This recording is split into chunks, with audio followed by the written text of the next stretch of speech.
नमस्कार मेरे कुंभ राशि वाले मित्रों, बहुत बहुत स्वागत है आप सभी का हमारे इस YouTube चैनल हनुमान ज्योतिष में। दोस्तों, मैं बजरंगबली से यही कामना करती हूँ कि आप और आपके परिजन स्वस्थ और सुखी रहें। इसी कामना के साथ वीडियो में आगे बढ़ती हूँ। जय बजरंगबली।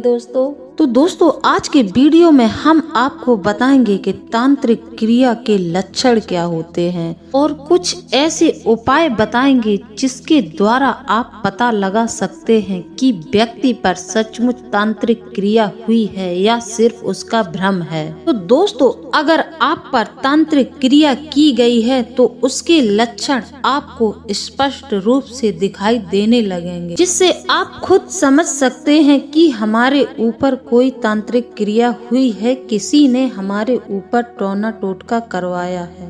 दोस्तों, यह काला जादू तो हकीकत में है।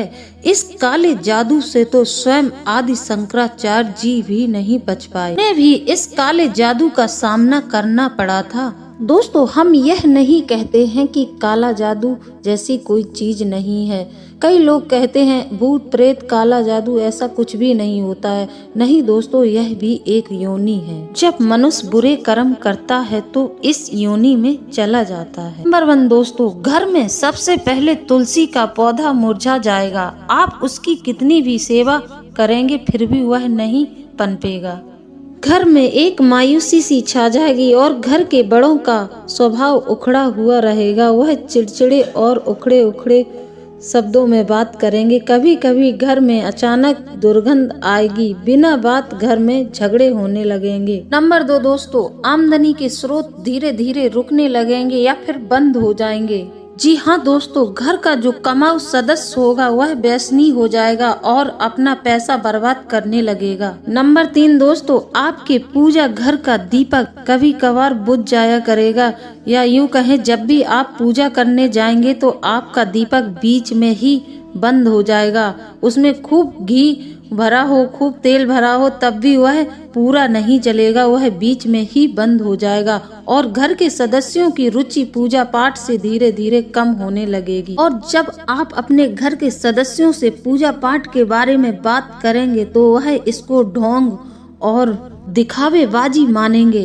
वह आपसे बात बात पर कुतर्क करेंगे। आप उनसे जब भी पूजा पाठ या ईश्वर की बात करेंगे तो वह आपसे कुतर्क करने लगेंगे। नंबर 4 दोस्तों, ऐसे व्यक्ति से सभी जीव जंतु डरने लगते हैं, यहाँ तक कि कीड़े मकोड़े भी दूर भागने लगते हैं और कुत्ते ऐसे व्यक्ति पर ज्यादा भौंकने लगते हैं। जी हाँ दोस्तों, कुत्ते को काल भैरव की सवारी माना जाता है। जो कुत्ता होता है वह भैरव बाबा की सवारी होता है। भैरव तंत्र के देवता हैं। तो दोस्तों, कुत्तों को नकारात्मक ऊर्जा का आभास बहुत जल्द ही हो जाता है, इसलिए कुत्ते बहुत तेज तेज भौंकने लगते हैं। जब कोई ऐसा व्यक्ति कुत्तों के सामने आ जाता है तो कुत्ते उसे देखकर बहुत तेज भौंकने लगते हैं और ऐसे व्यक्ति का स्वास्थ्य धीरे धीरे गिरने लगता है। वह दिन ब दिन कमजोर होता चला जाता है। जैसे जैसे दिन ढलता है तकलीफ बढ़ती जाती है और रात होते होते इंसान सुस्त और बेहाल हो जाता है। तांत्रिक क्रिया से प्रभावित लोगों को अच्छी नींद नहीं आती है। जी हाँ दोस्तों, जब वह सोने जाएंगे तो उनको रात में अच्छी नींद बिल्कुल नहीं आएगी। नंबर 5 दोस्तों, रात में अक्सर भयानक सपने देखना, जिसमें अक्सर किसी बुरे साये को देखना और चौंक कर जाग जाना। ऐसे इंसान की आंखें अक्सर लाल रहती हैं। साथ ही साथ ऐसे व्यक्ति की आवाज भी भारी हो जाती है। ऐसे व्यक्ति की नाड़ी अचानक से तेज हो जाएगी और अचानक से बहुत धीमी हो जाएगी। यह तांत्रिक क्रिया का एक लक्षण होता है।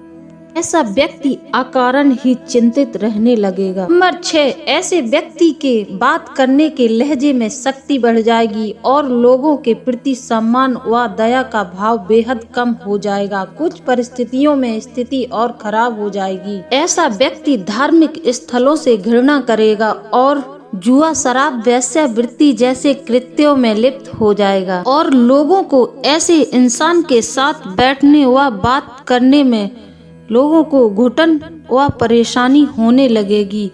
कहने का मतलब यह है कि ऐसा इंसान एकांकी हो जाता है। नंबर 7 दोस्तों, ऐसे इंसान के शरीर के किसी भाग में, खास तौर से पेट, सिर के अग्रभाग, कंधे या गर्दन में अनायास दर्द शुरू हो जाता है। ऐसे इंसान पर दवाइयाँ भी असर नहीं करती। ऐसे इंसान की बीमारी का पता डॉक्टर भी नहीं लगा पाता, क्योंकि डॉक्टर की जांच पर ऐसे इंसान के शरीर की बीमारी का पता ही नहीं चलता, परंतु उस व्यक्ति के शरीर में बहुत भयंकर दर्द रहता है। वह दर्द उसके लिए असहनीय हो जाता है।